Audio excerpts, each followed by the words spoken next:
Dobry wieczór Państwu. Good evening, ladies and gentlemen. My name is Jan Marczewski, and I'm very happy to welcome all of you to the award ceremony of the International Zbigniew Herbert Literary Award. Wielkie brawa dla Państwa, że tu przyszliście. A round of applause to everyone who's come to attend this ceremony. Jest tu tyle We znamienitych have so osobistości, że many brilliant powitanie każdego z people osobna here wydłużyłoby naszą that uroczystość dwukrotnie, co greeting najmniej. everyone Dlatego would proszę prolong o wielkie brawa this dla ceremony, każdej z would make osobna it tutaj twice osoby, as long. która So zaszczyciła nas let's dzisiaj have swoją obecnością. a round of applause Wielkie brawa to dla all Państwa. those who've Wielkie brawa come dla here uczestników. tonight. Congratulations to everyone sitting in all the chairs in all the rows. And I also want to welcome those of you joining us online. I'm sure a lot of luminaries are also watching. Naszych internetowych przyjaciół. Nagroda, proszę Państwa, jest przyznawana The award, this is the 11th time that the award has been bestowed. Let me just remind the purpose of the award. It is to distinguish and to honor outstanding literary and intellectual achievement that refers to the world of values around which the work of Zbigniew Herbert was built. And nobody knows more about the award than the president of the Zbigniew Herbert Foundation, Maria Dzieduszycka.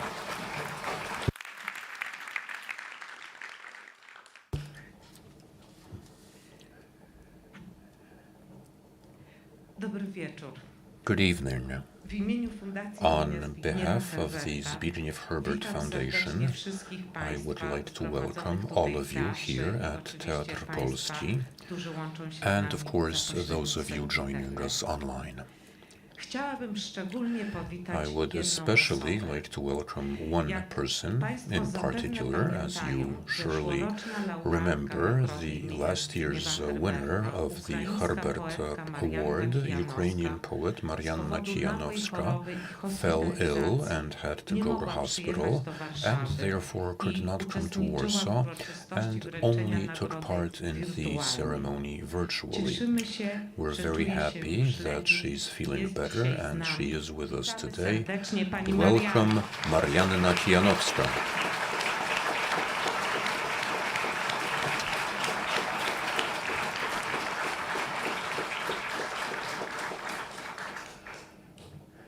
Niestety, Unfortunately, Katarzyna Herbert, Katarzyna żona Herbert, poety i the założycielka poet's naszej wife and fundacji, the founder of nie our mogła przybyć foundation, na dzisiejszą could not uroczystość. come to Pragnę tonight's od razu ceremony. wszystkich uspokoić. Let Nie me dzieje się nic złego. say Po prostu that pani nothing Herbert bad is czuła się happening. trochę osłabiona Mrs. po Herbert just ostatnich felt a upalnych little dniach. weak after the recent heat wave. Przekazała She mi has krótki asked me list to do read państwa, a brief więc, letter, go teraz odczytam. which I will now read. Drodzy przyjaciele, Dear friends, bardzo żałuję, że nie I mogę very wraz much z wami regret spędzić that tego I wieczoru, cannot be with który you ma nam this evening, przybliżyć Zbigniewa which will be i about tegorocznego Zbigniew and laureata this nagrody year's poetyki. winner of the award named after Poezja Zbigniew Herberta Herbert. jest poezją Herbert's dla świata. poetry is a poetry for the Dlatego tak world. ważną jest That is why międzynarodowa the nagroda International imienia Zbigniew Zbigniewa Herbert Herberta, Literary Award is so przyznawana important poetom z całego as an świata. award that's given to poets from around the world. My best regards to all those of you who are friends of the Herbert Foundation. Signed, Katarzyna Herbert.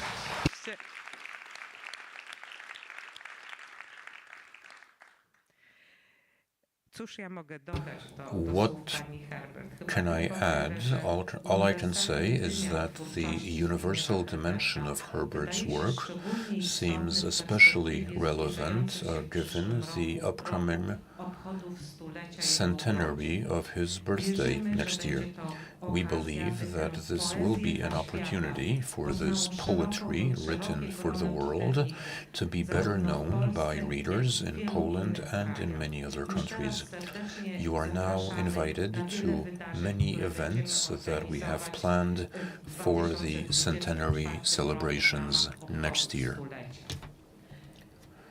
Jednakże pamiętamy, że działalność We remember that our foundation, its activities, would not be possible without the support of many individuals and institutions.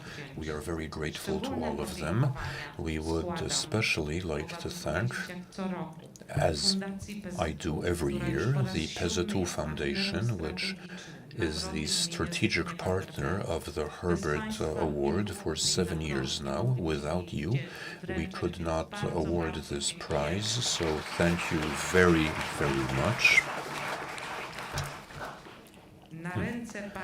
And now, Rasa Rymickaite, the cultural attaché at the Embassy of the Republic of Lithuania in the Republic of Poland. I want to thank very much for organizing for helping organize this ceremony. I would like to welcome Madam Rymickaite as well as all the other representatives of the Embassy of Lithuania. I also want to thank the Trzy Trąby Foundation, which has been supporting us for several years now, as well as Traple Konarski Podrecki law firm for their legal support, which is very important to us. We are also grateful to our partners with whom we've been working since day one, the National Library, represented by Director Tomasz Makowski, the Adam Mickiewicz Institute, and our media patron, Polish Radio. And last but not least, we want to thank the management and the team at Teatr Polski, our host, for their support, understanding, and excellent cooperation. Thank you very much for your attention and have a wonderful evening. Thank you again, Maria Dzieduszycka. And now, for the next part of this wonderful evening, we have a number of artistic delights prepared. Maksymilian Rogacki will read 3 poems by Zbigniew Herbert, which have been selected by this year's prize winner.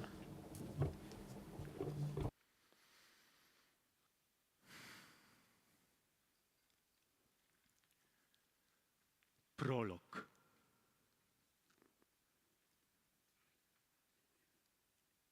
Komu ja gram? Zamkniętym oknom, klamkom błyszczącym arogancko, fagotom deszczu, smutnym rynnom, szczurom, co pośród śmierci tańczą. Ostatni werbel biły bomby. Był prosty pogrzeb na podwórzu, 2 deski w krzyż i hełm dziurawy. W niebie pożarów wielka róża. Narożnie się obraca ciele, w piecu dojrzewa chleb brunatny. Pożary gasną, tylko ogień ułaskawiony wiecznie trwa. I zgrzebny napis na tych deskach, imiona krótkie, niby salwa, gryf, wilk i pocisk. Kto pamięta? Spłowiała w deszczu ruda barwa. Praliśmy potem długie lata bandaże. Teraz nikt nie płacze. Chrzęszczą w pudełku po zapałkach guziki z żołnierskiego płaszcza. Wyrzuć pamiątki. Spal wspomnienia i w nowy życia strumień wstąp. Jest tylko ziemia. Jedna ziemia i pory roku nad nią są. wojny owadów, wojny ludzi i krótka śmierć nad miodu kwiatem. Dojrzewa zboże, kwitną dęby, w ocean schodzą rzeki z gór. Płynę pod prąd, a oni ze mną. Nieubłaganie patrzą w oczy, uparcie szepczą słowa stare. Jemy nasz gorzki chleb rozpaczy. Muszę ich zawieść w suche miejsce i kopczyk z piasku zrobić duży, zanim im wiosna sypnie kwiaty i mocny zielny sen odurzy. To miasto, nie ma tego miasta. Zaszło pod ziemię. Świeci jeszcze, jak próchno w lesie. Puste miejsce, lecz wciąż ponad nim drży powietrze. Po tamtych głosach. Rów, w którym płynie mętna rzeka, nazywam Wisłą. Ciężko wyznać.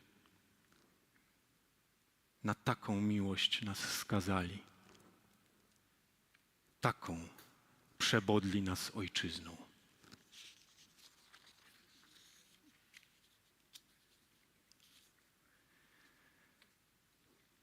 Tren Fortinbrasa. Teraz, kiedy zostaliśmy sami, możemy porozmawiać, książę, jak mężczyzna z mężczyzną. Chociaż leżysz na schodach i widzisz tyle, co martwa mrówka, to znaczy czarne słońce o złamanych promieniach. Nigdy nie mogłem myśleć o twoich dłoniach bez uśmiechu. I teraz, kiedy leżą na kamieniu jak strącone gniazda, są tak samo bezbronne jak przedtem. To jest właśnie koniec. Ręce leżą osobno, szpada leży osobno, osobno głowa i nogi rycerza w miękkich pantoflach. Pogrzeb mieć będziesz żołnierski, chociaż nie byłeś żołnierzem. Jest to jedyny rytuał, na jakim trochę się znam. Nie będzie gromnic i śpiewu. Będą ląty i huk, kir wleczony po bruku, hełmy, podkute buty, konie artyleryjskie, werbel, werbel. Wiem, nic pięknego. To będą moje manewry przed objęciem władzy. Trzeba wziąć miasto za gardło i wstrząsnąć nim trochę. Tak czy owak musiałeś zginąć, Hamlecie. Nie byłeś do życia. Wierzyłeś w kryształowe pojęcia, a nie glinę ludzką. Żyłeś ciągłymi skurczami. Jak we śnie łowiłeś chimery, łapczywie gryzłeś powietrze i natychmiast wymiotowałeś. Nie umiałeś żadnej ludzkiej rzeczy. Nawet oddychać nie umiałeś.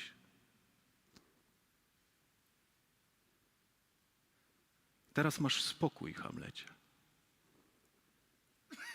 Zrobiłeś, co do ciebie należało i masz spokój. Reszta nie jest milczeniem, ale należy do mnie. Wybrałeś część łatwiejszą. Efektowny sztych. Lecz czymże jest śmierć bohaterska wobec wiecznego czuwania? Z zimnym jabłkiem w dłoni, na wysokim krześle, z widokiem na mrowisko i tarczę zegara.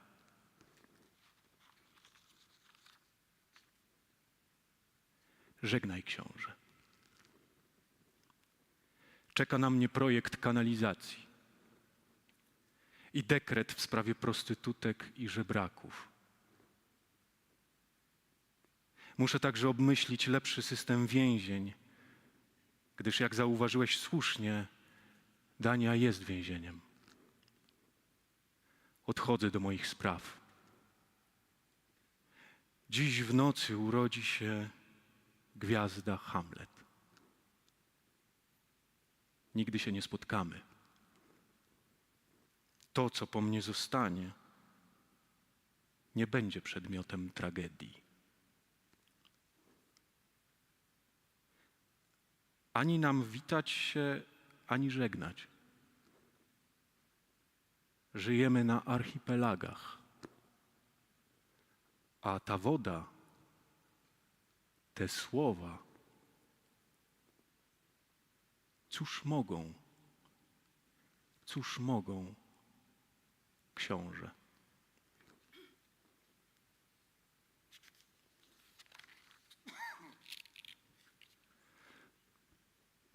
Pan Kogito czyta gazetę. Na pierwszej stronie meldunki o zabiciu 120 żołnierzy. Wojna trwała długo, można się przyzwyczaić. Tuż obok doniesienie o sensacyjnej zbrodni z portretem mordercy. Oko pana Kogito przesuwa się obojętnie po żołnierskiej hekatombie, aby zagłębić się z lubością w opis codziennej makabry. 30-letni robotnik rolny pod wpływem nerwowej depresji zabił swą żonę i 2 małych dzieci.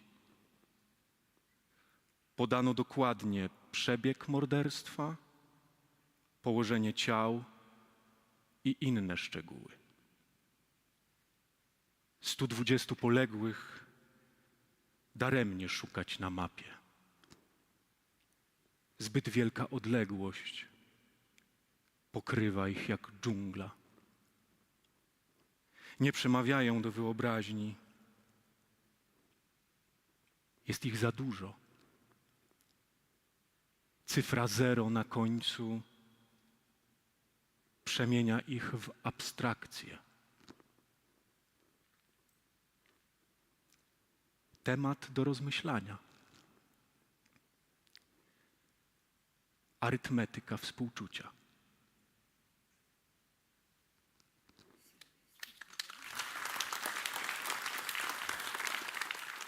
Wielkie brawa. Jeszcze raz bardzo dziękujemy panu. Congratulations, bravo, and thank you very much to Maximilian Rogacki. A little request, let's just make sure your phones are muted or switched off so we can enjoy the words we hear in peace. And now, ladies and gentlemen, it is worth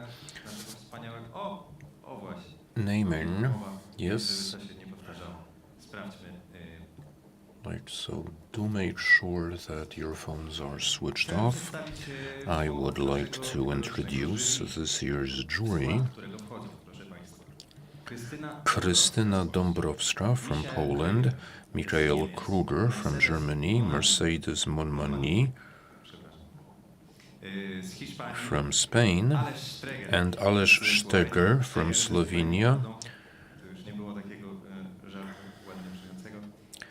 and Edward Hirsch, who was the chairman of the jury, and who we will now ask to say a few words about the prize winner.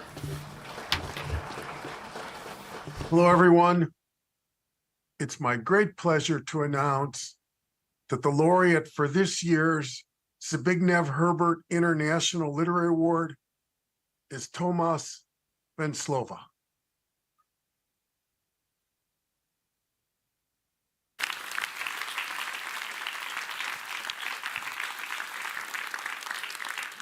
Bardzo proszę laureata Tomasa Venclowę o zajęcie miejsca na scenie. Wielkie brawa, proszę Państwa. If we could ask Mr. Venclova to take a seat. A o wręczenie nagrody, a wcześniej zabranie... A, nie? Jeszcze? Oczywiście. Teraz laudacja. Zamieniamy się w słuch. And now let's have the laudatory address. Tomas Venclova is a person of great dignity and gravitas. He's the greatest living Lithuanian poet, a major Eastern European writer, one of the final links in the chain from Zbigniew Herbert, Czesław Miłosz, and Joseph Brodsky. He's one of the last of a generation of poets in the great European tradition, a truly honorable person who has dedicated his life to the world of letters as well as to combating authoritarianism. Venclova was a founding member of the Lithuanian Helsinki Group, which worked closely with the Moscow Helsinki Group, two of the earliest human rights groups in the region. He was a dissident whose work was banned, who was forced into exile and stripped of his Soviet citizenship. He is a humane thinker who has stood up for democracy all his life. Venclova lived through two totalitarian regimes, one Nazi, one Soviet, and was shaped by war. He weaves his personal experience with reflections on history, philosophy, and the epoch we live in. He does not stand aside from politics, including recent poems on the war in Ukraine, but incorporates his political ideas into larger social and cultural reflections. In his perceptive essay on Herbert's magnificent poem, The Return of the Proconsul, Venclova writes, "The structure of the past is placed on the structure of the present. Our time shimmers, shines through the history." In his poems, especially in those touching on the nature of evil, totalitarianism, and the human condition, he also uses the structure of the past to understand the present. His close friend Joseph Brodsky wrote about his poetry. As a poet, he begins where normal people give up, and where the great majority of poets, at best, switch to prose. He begins at the depth of consciousness, at the far limit of joylessness. Venclova's song starts at the point where the voice usually breaks, at the end of exhalation, when all inner forces are used up. Venclova once said that he is a pessimistic poet, but an optimistic essayist. Our jury did not find his poems pessimistic at all, because what shines through them is a fully engaged human being. His work deepens our humanity.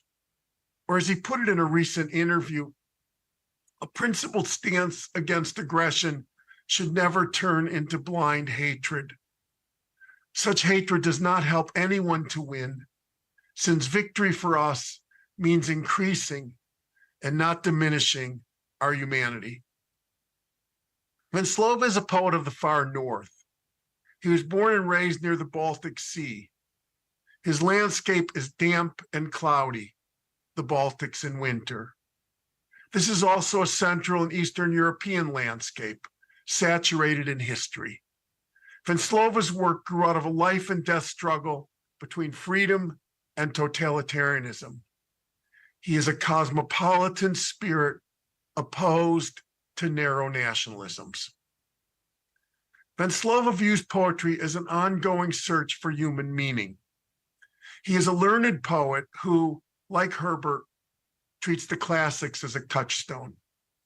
As a young man, he studied with the Russian-Estonian literary scholar Yuri Lotman at the Semiotic School in Tartu. His fellow poets and friends were not just Miłosz and Brodsky, but also Anna Akhmatova and Boris Pasternak. After leaving the USSR, he became a highly regarded professor of literature at Yale University. Venclova is both a poet and an essayist. From the perspective of emigration, he's been able to see Central Europe in its complexity and tragedy. He's written 3 prose books about his hometown of Vilnius, where he masterfully outlined the phenomena of multinationalism, which is so important to understanding this part of the world. These books grow out of the most extraordinary literary text, Dialogue about Vilnius, which was written jointly by Miłosz and Venclova. In his essays, Venclova is a spokesman for independent thinking. He's never shied away from difficult or complicated historical subjects. He's not afraid to take on controversy, like the Lithuanian crimes against Jews. The rapprochement of the Polish and Lithuanian nations has been meaningful to him. He writes with the subtlety of the poet and the solidity of the essayist. As Irena Gross wrote, Venclova's craft is tangible but not visible, verifiable if the reader wants to follow any of the traces found in the text, but discreetly left in the background. Polish poetry has always accompanied Venclova on his poetic path. As a young man, he learned Polish.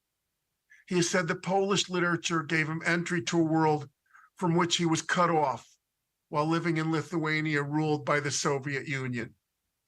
Herbert was Venclova's early and important poetic experience. Out of gratitude for Polish poetry, he translated, among others, Herbert, Miłosz, Szymborska, and Norwid. Venclova's own poetry was well known both to Herbert and Miłosz, who introduced him to a Polish readership in 1973. His poems were also translated by Herbert's friend, the great poet and translator Stanislaw Baranczyk. Venclova belongs in this extraordinary community of European poets. This community, this happy few, knows no borders. Venclova is, like Herbert, a tireless traveler and travel writer.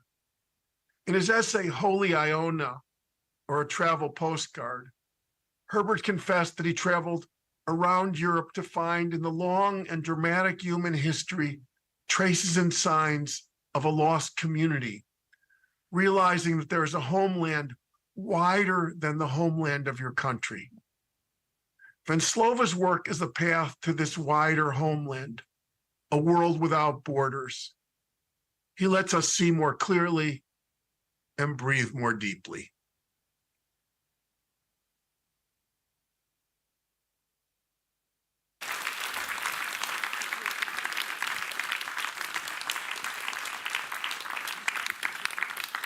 A teraz zapraszam na And scenę now I panią would Grażynę like to invite Grażyna Melanowicz, member of representing the PZU Foundation, i pana Tomasza the Różyckiego, strategic partner of the Herbert Award, and Mr. Tomasz Różycki, member of the Zbigniew Herbert Foundation, of the board of the Zbigniew Herbert Foundation.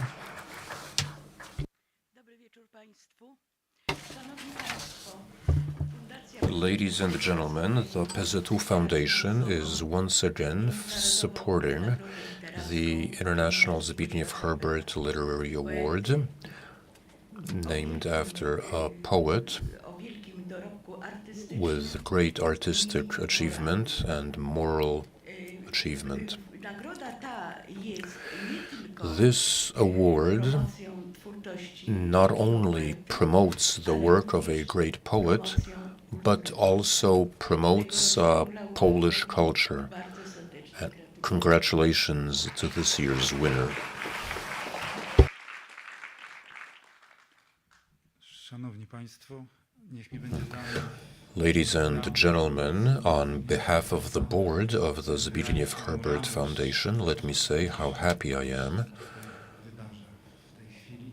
to witness what is happening today. Herbert otrzymuje The Zbigniew Herbert Award goes to a legendary figure, Tomasz Venclova, a great friend of Poland, of Polish poetry, of Polish poets, translator, dissident, exile, essayist. wdzięczności polskiego The history of the gratitude that Polish literature bears to Tomasz Venclova is long indeed. bardzo cieszę, And I am very happy nastąpił taki dzień, kiedy that the day has come można mu w ten sposób when we can symbolicznie at least symbolically thank him in this way. If anyone Zbigniewa Herberta, read Herbert poezję Tomasa Wencława, and the work of Thomas Venclova, są niezwykłe. they will know that this is poetry that has a spiritual affinity, Taki właśnie ukłon and cienia perhaps najlepszym, co this może stać. is the best that can happen, this recognition by a shadow. Teraz bardzo proszę o wręczenie statuetki naszemu laureatowi. And now the statue will be awarded Proszę to Państwa, the nagrodę, laureate, wielkie brawa. the statuette.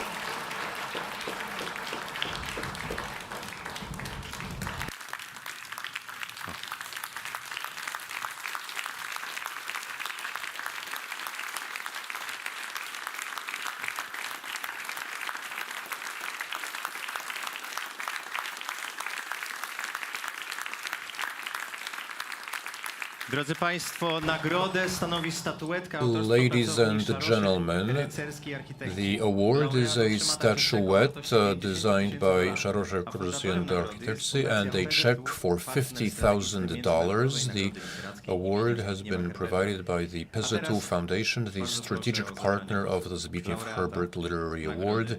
And now, the laureate of this year's Zbigniew Herbert Award,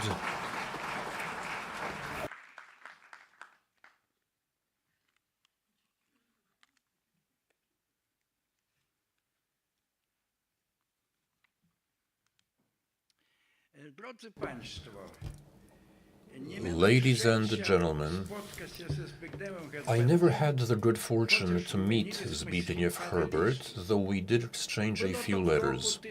This was in 1990, when Lithuania was regaining its independence, which it had proclaimed, despite still being occupied by foreign troops.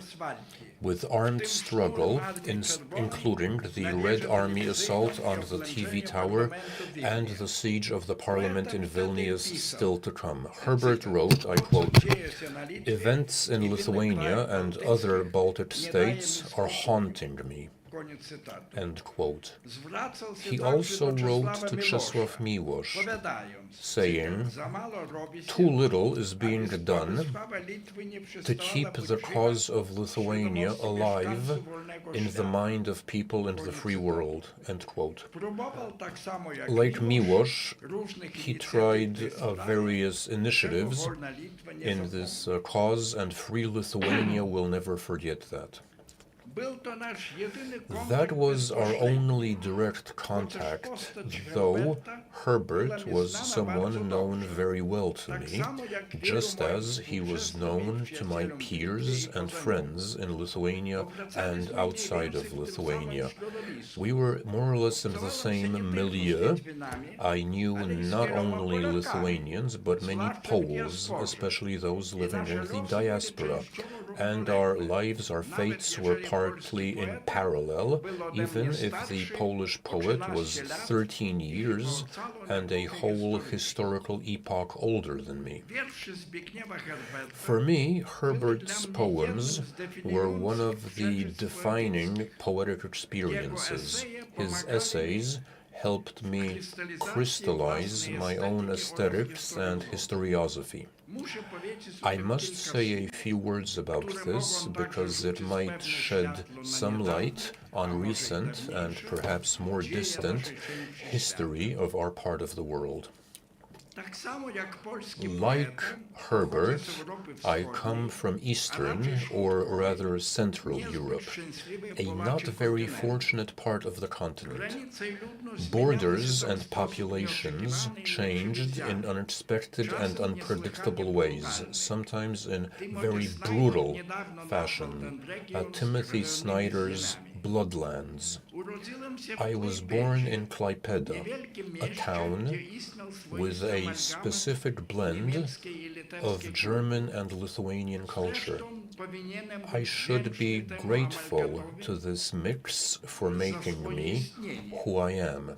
Klaipėda was an autonomous part of Lithuania where some of the old German laws still applied. So it was possible to have a civil marriage, which my left-leaning parents preferred to a church marriage, which was the only option possible in Lithuania proper. But I have no recollection of that Klaipėda. I was barely 2 years old when Hitler annexed the city into the Reich as a prelude to the capture of Gdańsk and the war that ensued in Europe. In other words, World War II. Like most Lithuanians, we had to flee. 6 years later, when Klaipėda was taken by the Red Army, there were literally 7 people left in the city. I came to know and love the town of my birth as a teenager and wrote about it in my early poems. Desolate and romantic, at first, it regained some of its old original color. Half-timbered houses, neo-Gothic buildings, a tall ship moored on the river by the old town. A statue to a resettled woman recalls the previous population. She is holding a little girl by the hand. She might be a German or a local Lithuanian Lutheran, someone like a Kashubian in Poland. After the war, I lived in Vilnius, a city not unlike Lviv, the city where Herbert was born and which he had to flee, having barely turned 20. It is also a city that blends different cultures, with a mixed population and an extraordinary history of its own that was part of several different states. Lviv, I believe, has twice the population of Vilnius. It has sturdier architecture from when it was under Austrian rule, but Vilnius is the city of grand dukes and kings, a religious center, home to a university from which Mickiewicz and Miłosz graduated and where Herbert's mentor, Henryk Elzenberg, worked, while Lviv has a mostly, though not exclusively, industrial and commercial past. Either way, both cities belong to the Western European culture and stand out with their magnificent, colorful architecture. There are people from Lviv and Vilnius, not only Poles, who will always feel something like a nostalgia for their birthplace, or the birthplace of their fathers, grandfathers, and forebears. I would say that both cities, as well as Klaipėda, are closely associated with the concept, the category of uprooting and emigration. This was an experience that Herbert also experienced. It's something I understand well. In the days of my youth, Vilnius, like Lviv, was cut off from its natural European environment by something resembling a Berlin Wall, though perhaps less evident, less visible. Watchtowers, no different than the ones in prisons or camps, barbed wire, and strips of no man's land isolated us not only from Paris or London, but also from Warsaw and Krakow. Even if the history of these cities was no different, not much different from our history. But I soon realized that we weren't part of the USSR. We were different. The quintessence of what made us different was a diversity built on European values that, at the end of the day, were Roman and Greek at heart. The totalitarian world is one of enforced uniformity, which leads to cacophony. The normal world is a world of polyphony, with harmony. After the Stalinist period, this harmony, which seemed to have been lost forever, began finding its way into our lives. We found harmony in friendship and love, in hushed and then increasingly open discussion, and perhaps above all in books. Classical books that the authorities were unable to ban, but also contemporary books that were available in secret, smuggled in from inaccessible foreign countries, or sometimes purchased in a bookstore. A window onto a world of diversity and freedom, as I said already, was a bookstore not far from Vilnius Cathedral, which was closed down. The bookstore sold books in Polish and German too, but that wasn't the same. Say what you will, Poland had always been a little different, and after Poznań and October 1956, it became very different indeed. We learned Polish, we took crash courses in Polish, which in Vilnius, where 1/5 of the population speaks the language, wasn't that difficult. To read translations of Proust, Kafka, and Faulkner, as well as originals by Mrożek, Konwicki, Szymborska, and Herbert. And if we were lucky, to Gombrowicz and Miłosz as well. We called Polish the most civilized language in the region.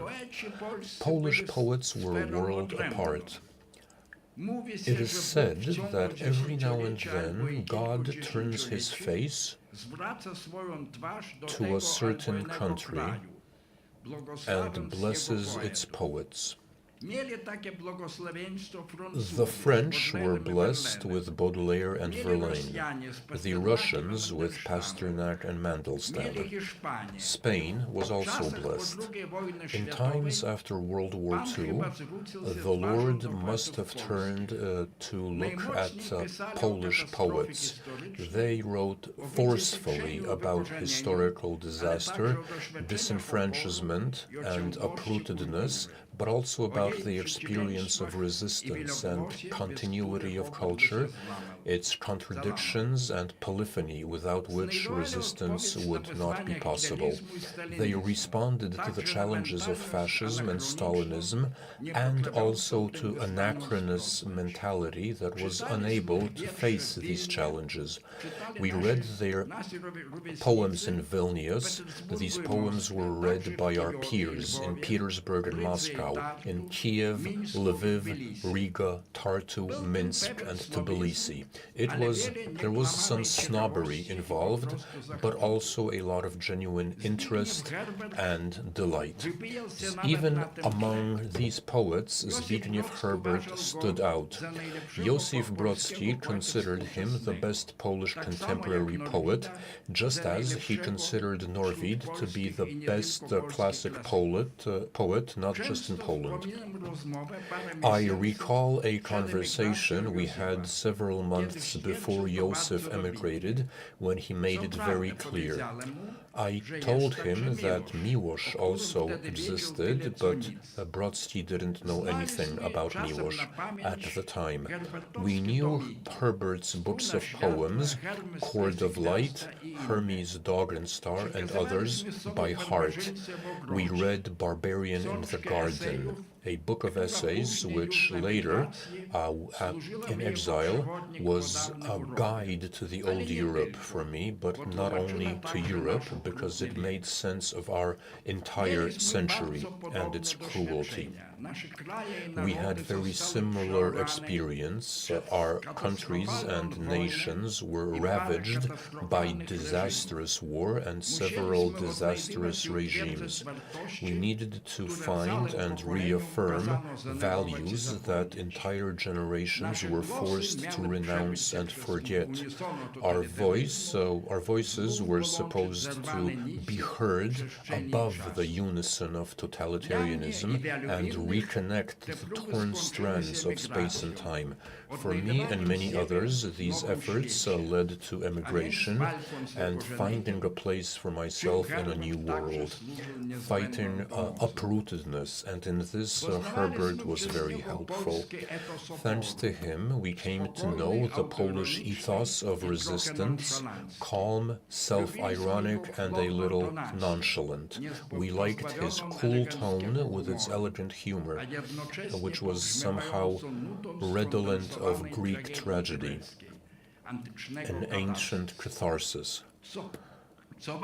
And what was important for our generation, the elliptic, often puzzling poems by Herbert required familiarity with the tradition, mythological and historical archetypes, and gave us a benchmark, a place of in the reality of chaos. This affected my own poetry, my own poetics, which had partly been shaped by my studies of Latin and Greek at Vilnius University.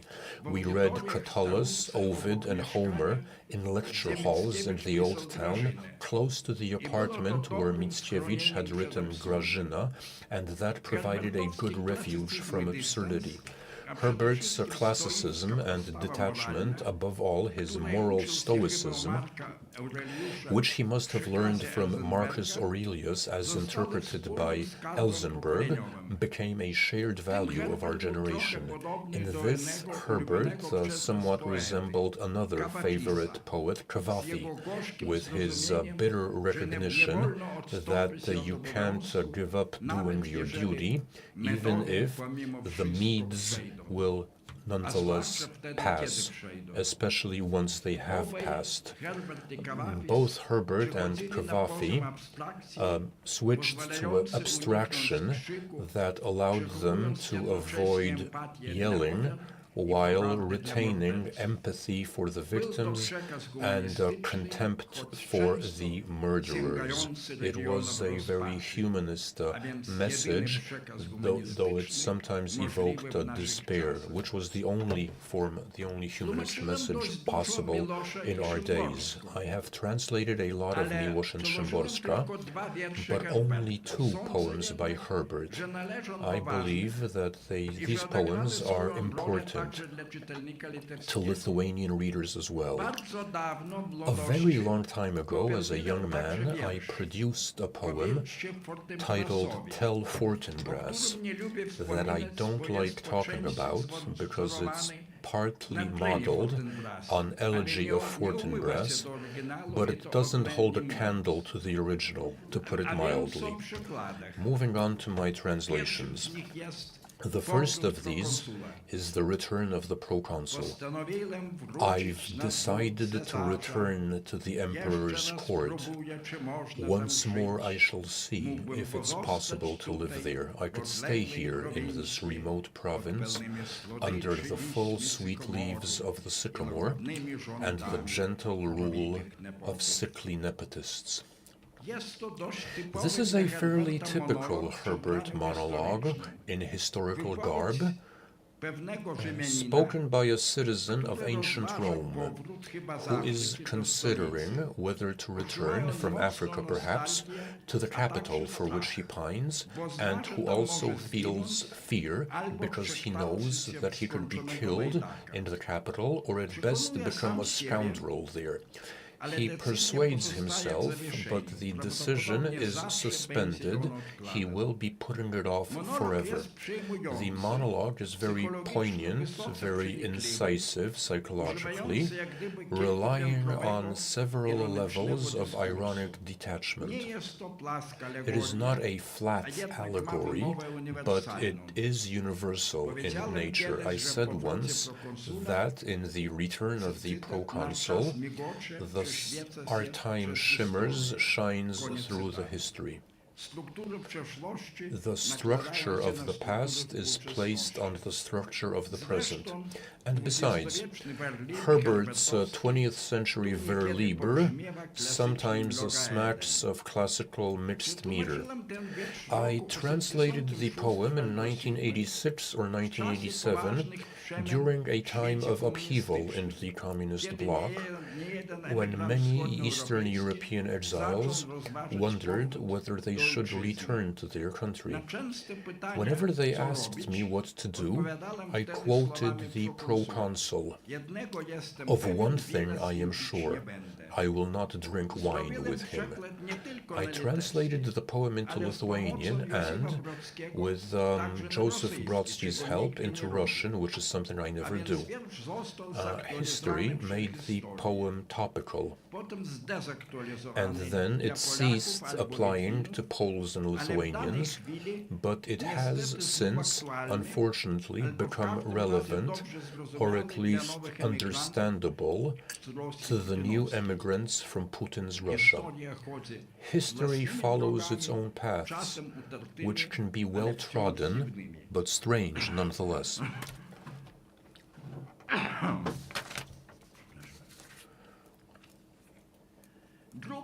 The other Herbert poem I translated was a report from a besieged city. Too old to carry arms and fight like the others, I was mercifully given the supporting role of chronicler. I write down, not knowing for whom, a siege's history. Cemeteries are growing, the number of defenders shrinking. But the defense continues, and it will continue to the end. And if the city falls, and one man survives, he will carry the city inside him on the paths of exile. He will be the city. The allegory here is entirely clear. It refers to Poland under martial law when the poem was written. It was published in the first issue of Zapis magazine after martial law was introduced, but it also has numerous references to other pivotal moments in Polish history. It speaks of Tartars, Swedes, Caesar's men, as well as the more abstract Goths, or ranks of the Transfiguration. The mayor, killed by unknown assassins, is likely an allusion to the attempted assassination of John Paul II. When Herbert speaks of treacherous allies from the time of the Second Apocalypse, he surely means World War II, and so on. But regardless of the allegory, this is a very powerful poem. Dramatic in its invocation of powerlessness and despair, it also expresses a strong will to survive. The besieged city, as the poet says, can be anywhere on earth. They who are touched by misfortune are always alone. Defenders of the Dalai Lama, the Kurds, and the Afghans. Nearly 10 years after a report was written, misfortune touched Lithuania.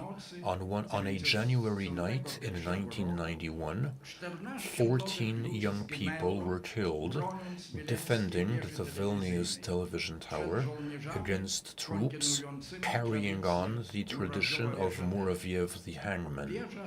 The tower was seized, but besieged Vilnius survived. I was in New Haven on the other side of the Atlantic at the time, and I tried to join a group of American journalists going to Lithuania, but the plan fell through. I did have, however, a Lithuanian translation of Report, which I had completed sometime earlier. A few days after the attack on the tower, the poem was printed in independent Vilnius newspapers. Zbigniew Herbert did therefore contribute to the Lithuanian cause he cared so much about, and I think that is worth remembering. The Zbigniew Herbert Award, named after a great Polish poet, is a great honor. I'm honored to call Herbert one of my teachers, and I'm happy that to the best of my abilities I helped at least a couple of his poems reach the Lithuanian readers. I want to thank Madam Katarzyna Herbert, Madam Maria Dziduszycka, the president of the Zbigniew Herbert Foundation, and members of the jury who decided to give me this award, the PZU Foundation, as well as everybody who is associated with the award. I will be happy if I can at least partly justify this honor with my future work. Thank you very much.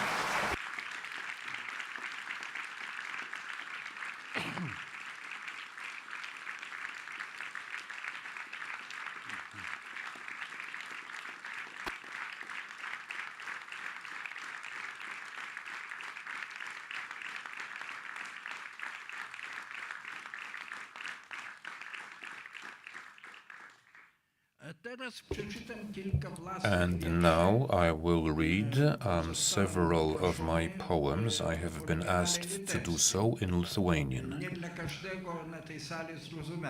Not everybody in the room will understand. Translations into English and Polish will be provided. I usually comment my poems. The first of these, the first poem,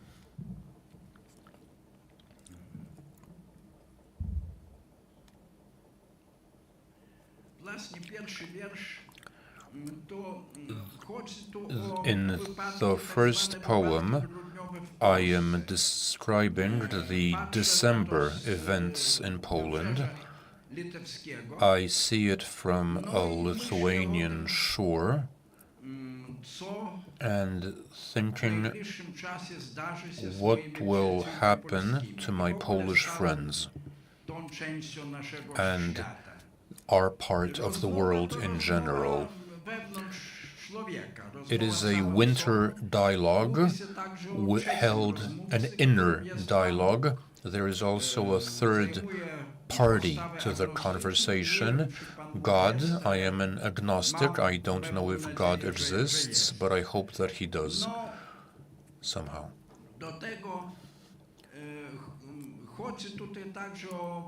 This poem also refers to a folk tale from Samogitya.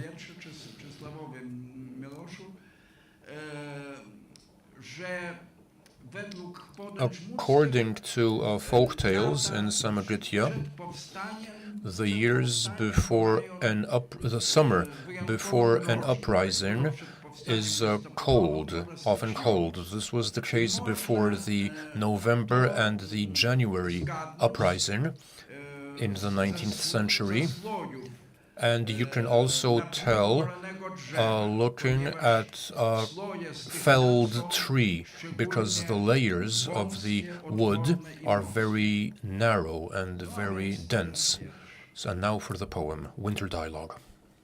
I ženki šį peizažą dar tamsu, anapus kopų gaudžia tuščias plentas, su jūromis kariauja kontinentas, nematomas bet sklidinas balsų, praeivis arba angelas, sniege palikęs žymę, prieblando nubrido ir kranto atspindys juosvam lange mums primena bevaisę Antarktidą. Putoja neužšalus pragarmė, jau nebe pirmą mylę rieda smiltys, čia paryškėja, čia išnyksta tiltas ir plinta čiauri žiemos ertmė. Nėra nei telegramų, nei laiškų, tik nuotraukos, tranzistorius neveikia, sakytum žvakė, lašanti vašku, užanspaudavo pavojingą laiką. Koks drėgnas oras, koks skardus akmuo, koks visagalis paryčių rentgenas, įtempus žvilgsnį praskaidrėjęs sienos, bažnyčios bokštas ir žmogaus liemuo baltam fone išsiskiria tik tai, migloti medžių kontūrai, pro žievę net užsimerkęs, tu beveik matai atsparę, siaurą paskutinę rievę. Tas įprotis išvargina akis, po valandėlės nesunku suklysti.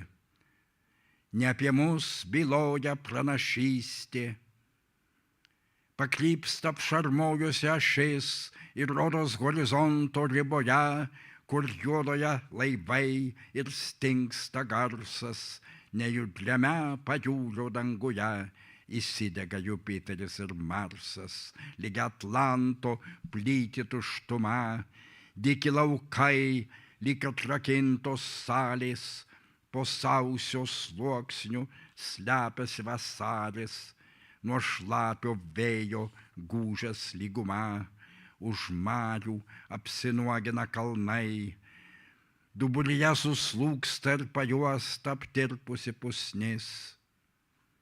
O kas tenai? Vėl upių žiotys, įlankos ir uostai. Po sunkias svorio debesio tinklu, tarytum žuvys blizga ankštos aikštės. Ar tu atsimeni, ką sakė žvaigždės? Šis amžius išsiverčia be ženklų, tai yra statistika.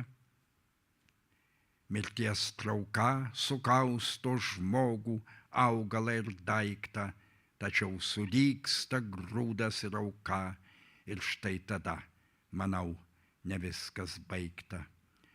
Kur liudininkas, aš nesuprantu, kas perskelia tikrovę ir apgaulę. Gal mudu esame vieni pasauliai. O man atrodo, kad esi tik tu. O trečias pašnekovas, tu sakai, kad niekas šito pokalbio negirdi. Yra dangus ir apsnigti laukai, o balsas kartais pergyvena širdį. Vidudienis patamsina medžius, visai prašvitus sąmonėje lieka, prieš valandėlę sutverti iš nieko lengvi daiktai atstojantis žodžius. Sudužusi ledokšnių atskala, šakų skeletas ištrupėjęs mūras, ties gatvės posūkiu, paskui tyla ir šiapus jūros ir anapus jūros. No, teraz inny wiersz. And now for Krótszy another znacznie. poem, which will be much shorter. Napisany przed emigracją. I wrote this before Wydrukowany tylko na emigrating, emigrację. but published it abroad, in exile. Sustok, suyra sakinys, stogų riba sutampa su aušra, byloja sniegas, pritaria ugnis, kaskart lėčiau švytuoja skridinys, ir aslą braukia švino atsvara, sustok, suyra sakinys. Pasaulio vietoj žėri brėžinys, kurį atspindi veidrodžio dykra, byloja sniegas, pritaria ugnis. Į kamerą sugrįžta kalinys, į dangų brenda zonos aptvara, sustok, suyra sakinys. Erdvės keveldra laiko trupinys, apgaubia mūsų kūnus nei sfera, byloja sniegas, pritaria ugnis. Prie veido glaudžias visa, kas išnyks, ir angelo galvūgaliai nėra. Sustok, suyra sakinys, byloja sniegas, pritaria ugnis. No, trzeci wiersz nazywa się Third Styk. poem is titled The Junction. Chodzi o Miejsce, gdzie about stykają się the granice Polski, junction Litwy of i borders dawnych of wschodnich Poland, Prusów, teraz to obwód Lithuania, and kaliningradzki. former East Prussia, Wcale now the każdy z tych trzech Kaliningrad krajów jest dla Oblast. mnie Each of these znaczący. three countries, Urodziłem these się w lands, końcu w are Klejpecie, która significant była for me. częścią I was born in wschodnich Prus. Klaipeda, which was part of East Prussia. Jestem Litwinem I am mieszkającym w Litwie, Lithuanian. I a live in wiersz jest Lithuania, napisany and na the terenach poem polskich. was written in Poland. Wiersz jest dedykowany It is dedicated grafikowi Stasisy Eidrigevičius. to Stasys Eidrigevičius,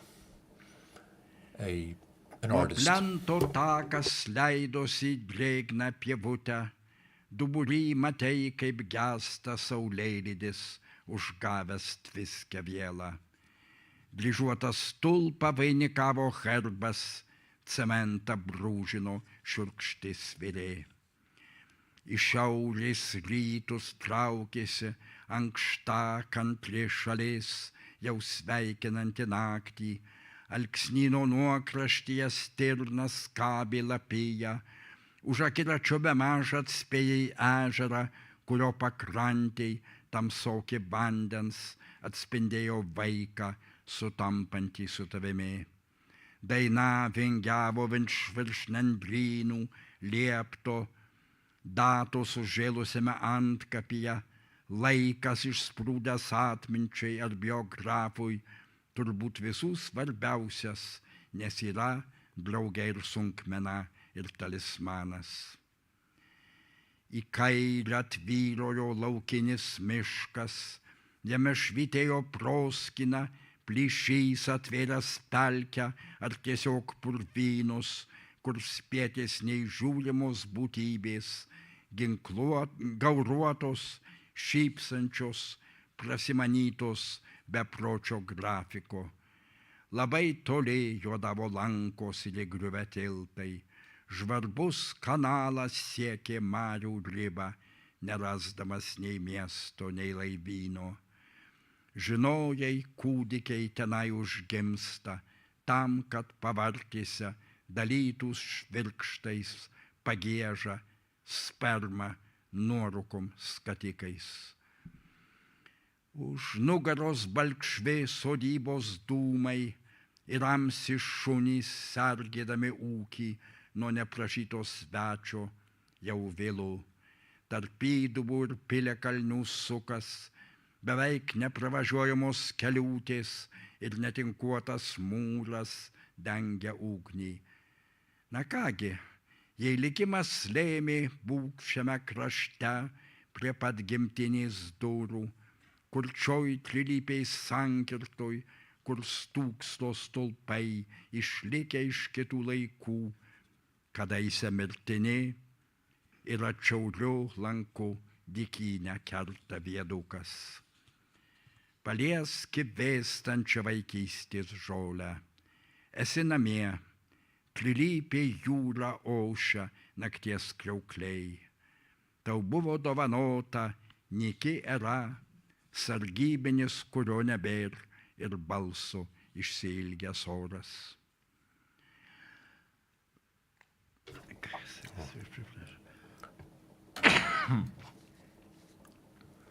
Czwarty wiersz The fourth nazywa się poem Pierwszy krąg is albo called Limbas Limbo. po litewsku to pierwszy krąg piekla, the first gdzie nie ma żadnych mąk. circle, where there To are no Krakowie. torments. To It is a poem about plac, Krakow, the city of plac, Kraków. gdzie są sukienice i The, katedra the mariacka, market kościół square mariacki. with the cloth hall and Our Lady Church. Mieszkałem przez pewien czas w Krakowie i For wtedy to some napisałem. time I lived in Kraków and I wrote the Pusę poem aštuntos then. atsibudus aikštė nušvinta, debesio šešėlis ir saulė eina gaudinių grindinio plokštėm, verčia jas esimo ir nesimo žemėlapių. Kėdės gretimoj kavinėj dar užgriozdintos viena ant kitos, nei pilijonas ant tosos, ir skalūnos spalvos balandžiai brėžia ratus tarp arkados ir kaukių, bet nesiekia bokštų, kuriuos vainikuoja tiera ir kykas, o truputį toliau, nei nukritus kepuraitė, kyšo maža bažnytėlė. Skėčių būris, prekybinis uostas, statula išlinkus nei gaisro liežuvis. 7:30 akmenys kimčioja tarsi žaidimo kauliukai, šlama akacijos, sparnas lotyniškai šneka su vėju, triumfuojantis lašas atsidaužia į lankstų paviršių fontane, kai kada išgirsti, kaip sprakteli kamera, kaip mobilus telefonas atsiliepia šalia pritemdytoj saliai, po praslinkusio amžiaus miestų planais. Bokštai, stotys, valdžios buveinės. Dviračio padangos bando įveikti aikštės apvalumą. Bręsta ilgas varpo monologas be skyrybos ženklų. Oro dosnumas ir šaltys, teisūs tik veidrodžiai, ypač kai niekas juose nesispindi. Gal kelios atvirkščios raidžių eilutės. Antpolis tyruose įkaitų krizė, dar viena slapta gamykla, diktatorius dievina futbolą, draudžiama jo valdiniams. Bet visą tai lengva užskleisti. 7:30 šiame ramiausiame rate iš mums skirtųjų. Už virš drėgnų staliukų girgžda skėčiai, spindulys paunksmėje krenta ant karolių ir segės. Strazdanota kapučino pusnį slegia cukraus našta. Pirštai junta staltiese, stringa terpentinas tujų šarvuose. Laikas auga. Svetimas, kaskart sunkesnis, tapęs savimi be mūsų valios ir žinios. Juosva rodyklė, skaito padalas, mažas orkestras dar groja pakrypusiam denį. No i 5. wiersz. The fifth poem, Užupis albo Zarzecie. Užupis, or To Across jest the River, część z Wilna, that's part of zamieszkana głównie Vilnius, przez hipisów, where które wydają hippies własną gazetę. live. They publish their own Wśród newspaper innych bardzo ciekawych czasem projektów. and have a lot No of i other dawałem interesting korespondentom tej projects. gazety wywiad i I właśnie to was jest o tym interviewed by wywiadzie. people from that newspaper, and this is a poem about that Liepų interview. šurmuliai prieš akmens krantinę, ties kubra srove panašia į Tibrą, su jaunais barzdočiais gurkšnoju gilbis, su tema stiklų skambesys ir dūmai. Nepažįstu jų, pažinau jų tėvus. Kągi, kartos keičiasi, diktofonas šlama ir užsikerta, pašnekovams rūpi lygiai tai, kas ir man kadaise, ar kančia ir gailestis turi prasme, ir ar menas tvers, jei nebus taisyklių. Aš buvau kaip jie, kol patyriau keistą, už kitas tikrai negeresnę lemtį ir žinau, jog blogis nežuva niekad, bet aklybę galima prasklaidyti ir eilės vertos daugiau nei sapnas. Vasarą dažnai nubundu prieš aušrą ir be baimės juntu, kad artėja laikas, kai naujoms gentims pasiliks žodynas debesis griuvėsiai, druska ir duona, o man jau nieko išskyrus laisvę. No i wiersz ostatni, 6. And the last, To jest wiersz sixth miłosny. poem is a love poem Dedykowany pewnej osobie znajdującej na tej dedicated sali. to someone in this room. Kas aidi tamsoje, birželio vėjas daržuos prie ežero. Jei taip, tai mudu vasarnami ant aukšto dar jauni, užmigę paryčių. Duslus variklis, vadinas mes lendynėje prie uosto, valstybėje, kurioj neverta gaišti, nuvarginti nemeilis, o kelionės aikštinga įlanka. O gal tai čirpia sukrošęs senamadis žadintuvas, neišmoningai sklaidas kaitrų orą. Jei taip, žinau, kad nubudau Toskanoj, bet neatsimenu miestelio vardo. Laikai surizgo, neatskirsi metų, vietovių, garso atšešėlių. Lieka ranka prigludusi prie mano delno, lengvadejonė ženklinantis sapną, suprantamesnė nei savasis balsas. Kas susilydė, nebeišsilydys. Vaikai užaugo, likome vieni. Tiek mirusių draugų, bemaž kasdien iš jau blankokų nuotraukų išplaukia veidai, kurių kitur nepamatysi. Ir salėj tarp vidurmiščio klevų koncerto gūsiai atveria mums naktį. Užuolaida siūbuoja už langinių išnarėsi pavirsta lapija ir skaidrūs siluetai sklendžia sienom. Jau nesvarbu, ar tai vadinas meilė, ar nepataisoma ištikimybė, bedugnis išgastis, kada vėluoja lėktuvas, kuriame turi atskristi, ar kraujo pėdsakai suteršia marlę, kurią bandai nuslėpti nuo manęs. Miegokim, apsimeskim, kad nežinom, jog vienas mudviejų išnyks pirmasis. Geriau išnykti, negu tai žinoti. Vėl aidas ir iš karto aišku, varpas, bažnyčia, bokšto laikrodis, vis viena iš troškulio nesutarimų skausmo užgimsta dviem priklausantis pasaulis, kurio kaip dovana pasidalijam su nežinia plasnojančia virš mūsų. Mums buvo lemta vynmedžius genėti ir rasti stogą iš Libano kedrų ir degti nenumaldomoj liepsnoj. Beveik diena, kaip įsakyta knygoj, nežadino tavęs, kol nenubosi. Klausausi gaudesio, užgniaužęs kvapą. Dziękuję. Thank you.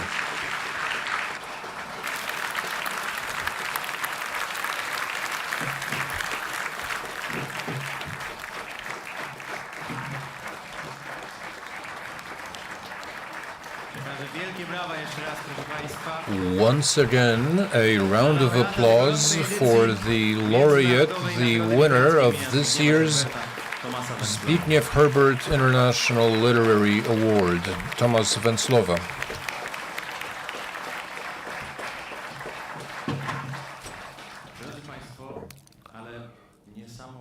Ladies and gentlemen, but it's not only poetry that sustains us.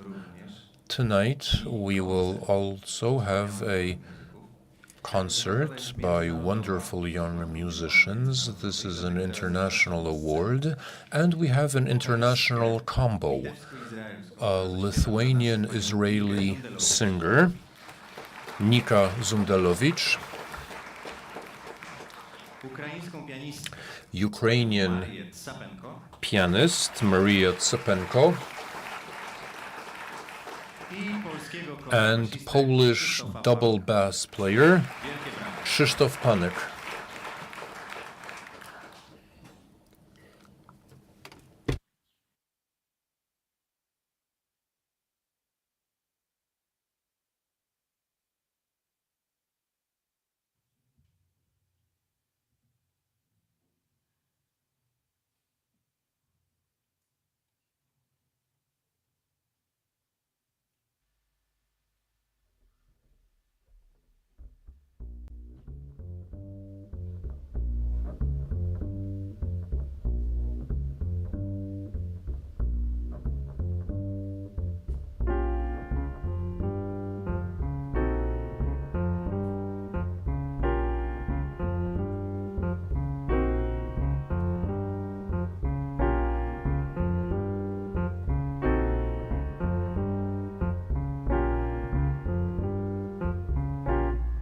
The falling leaves drift by my window, the autumn leaves of red and gold. I see your lips, the summer kisses, the sunburned hands I used to hold. But since you went away, my days grow long, and soon I'll hear old winter's song. But I'll miss you most of all, my darling, when autumn leaves begin to fall. Ba ba ba ba ba, ba ba ba ba ba ba ba ba ba da do, ba ba ba ba ba ba ba ba ba ba ba ba ba ba ba da do, da da da da da da da ba ba ba da da da da da da. Da ba da da da da da da da da da da da da.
The falling leaves drift by my window, the autumn leaves of red and gold.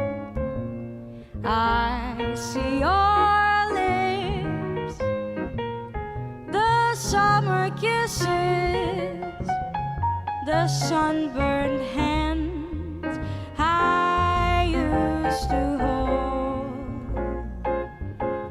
But since you went away, my days grow longer, and soon I'll hear old winter song. But I'll miss you most of all, my darling, when autumn leaves begin to fall.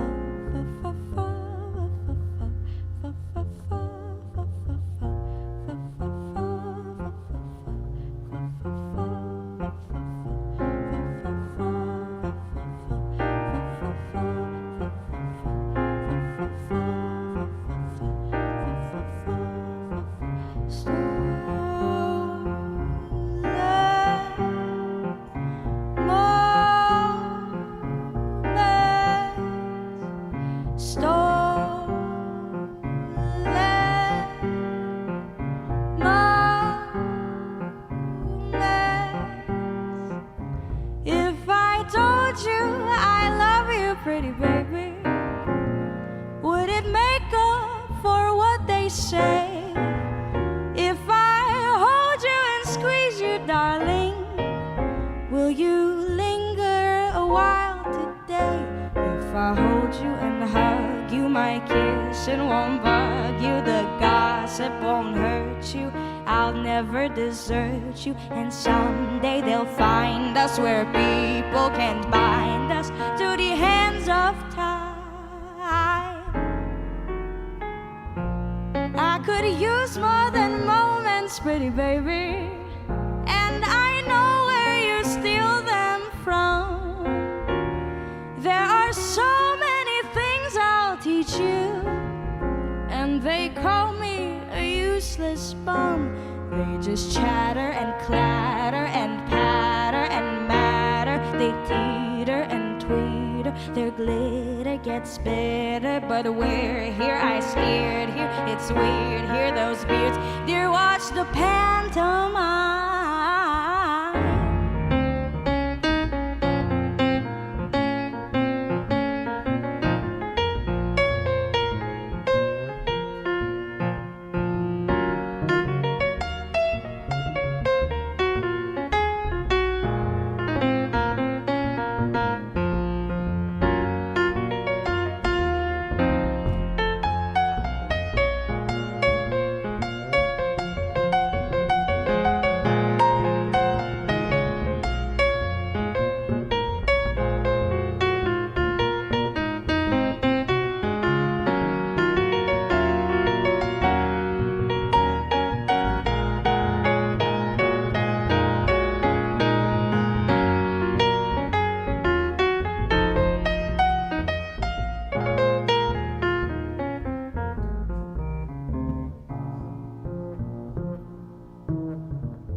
time.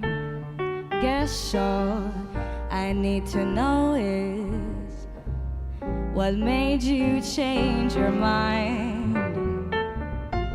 Feeling you slipping away without holding you first. Casual drifting apart can sometimes hurt the most. I am left without the answers that I'm too tired to ask for. Heartache left without someone to own up to the deed. You thought I wouldn't notice that we've run out of time. Guess all I need to know is what made you leave it all behind.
You thought I won't see clearly.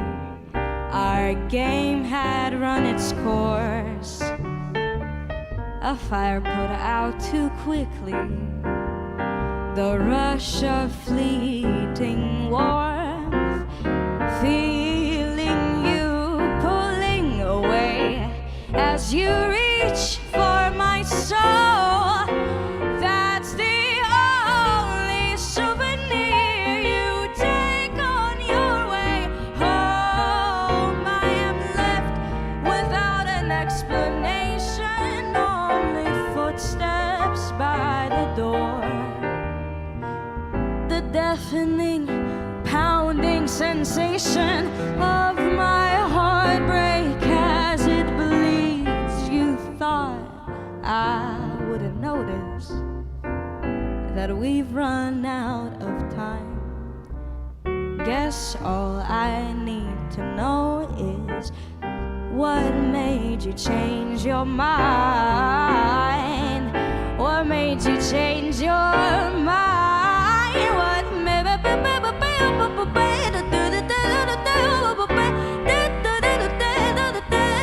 What made you change? What made you change? What made you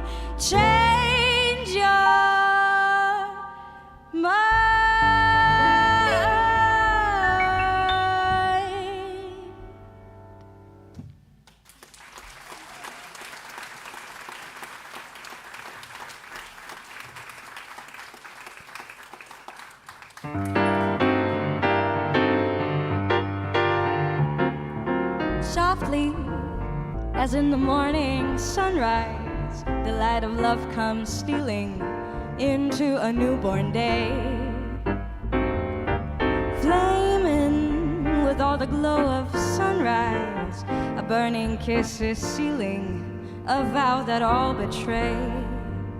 For the passions that thrill love, lift you high to heaven, are the passions that kill love and lead you down to hell. So ends the story softly, as in the morning sunrise, the light that gave you glory will take it all away.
Softly, as in the morning sunrise, the light of love comes stealing into a newborn day. Flaming with all the glow of sunrise, a burning kiss is sealing a vow that all betray. For the passions that thrill love, lift you high to heaven, are the passions that kill love and lead you down to hell. So ends the story softly, as in the morning sunrise, the light that gave you glory will take it all away. The light that gave you glory will take it all away. The light that gave you glory will take it all away.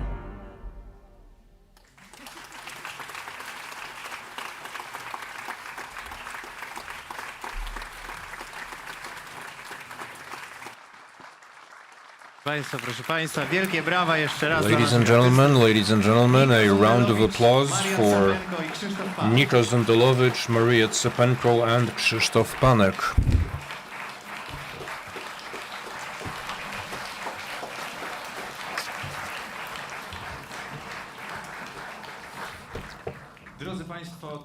And ladies and gentlemen, that's it for the official part of our ceremony tonight. Thank you all very much for coming. Thanks to those of you who've been following this online. We want to thank the management of Teatr Polski for hosting us tonight, and congratulations to tonight's winner.